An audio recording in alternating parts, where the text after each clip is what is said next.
Jail के बाहर उस रहस्यमयी शख्स को देखकर पायल के चेहरे पर एक अजीब सी मुस्कान आ जाती है। वह समझ जाती है कि उसका सबसे बड़ा साथी अभी भी आजाद है और वही अब उसके अधूरे मिशन को पूरा करेगा। दूसरी तरफ सांची और सत्य को इस बात का बिल्कुल भी अंदाजा नहीं होता कि उनके दुश्मन ने पहले ही अपनी अगली चाल चल दी है। परिवार में सभी लोग राहत की सांस लेते हैं और सोचते हैं कि अब हर परेशानी खत्म हो चुकी है, लेकिन असली तूफान अब भी आना बाकी होता है। अगली सुबह घर में खुशियों का माहौल होता है। सभी लोग सांची और सत्य की बहादुरी की तारीफ कर रहे होते हैं। तभी अचानक घर के मुख्य दरवाजे पर एक अनजान पार्सल पहुंचता है।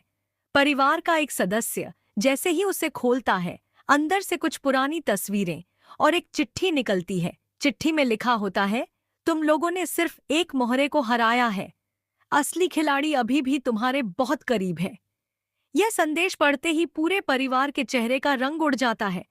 सत्य तुरंत उस पार्सल की जांच शुरू कर देती है।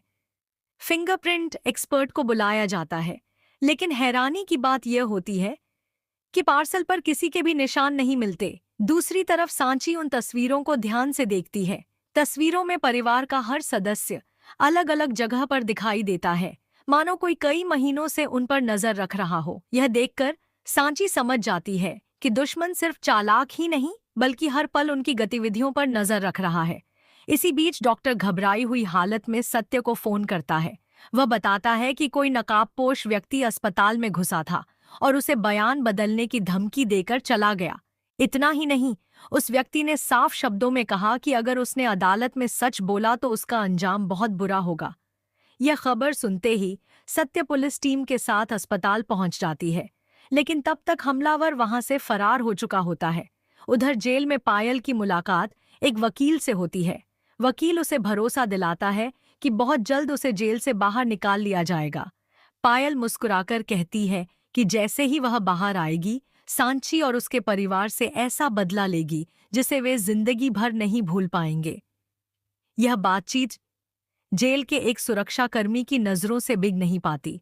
वह तुरंत इसकी सूचना सत्य तक पहुंचा देता है। अब सत्य और सांची को यकीन हो जाता है कि मामला पहले से कहीं ज्यादा गंभीर है। दोनों फैसला करती हैं कि इस बार वे दुश्मन के हर कदम से पहले उसकी योजना का पता लगाएंगी। लेकिन उन्हें नहीं पता होता कि उसी समय वह रहस्यमयी मास्टरमाइंड परिवार के सबसे करीबी इंसान को अपने जाल में फंसाने की तैयारी कर चुका है।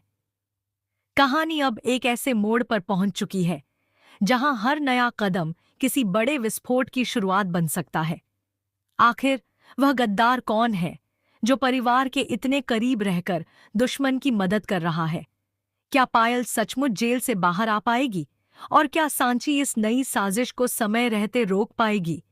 इन सभी सवालों के जवाब आने वाले एपिसोड में मिलेंगे।